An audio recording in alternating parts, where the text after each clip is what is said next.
இனிய தமிழ் மக்களே, என்னுடைய பாடல்கள் உங்களுக்கு பிடித்திருந்தால் நீங்கள் எனக்கு ஆதரவு கொடுங்கள், பாட்டை சப்ஸ்கிரைப் பண்ணுங்கள், லைக் பண்ணுங்கள்.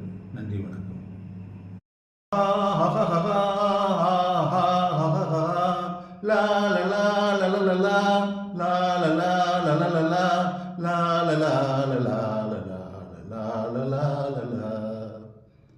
பொன்னந்தி மாலை பொழுது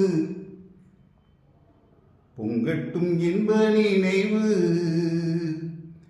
அன்னத்தின் தோகை என்ற மேனியோ அள்ளிக்கொள் என்று சொல்லும் பார்வையோ, கொஞ்சி சிரித்தார் என் நெஞ்சை பறித்தார், கொஞ்சி சிரித்தார் என் நெஞ்சை பறித்தார். பொன்னந்தி மாலை பொழுது பொங்கட்டும் இன்ப நினைவு.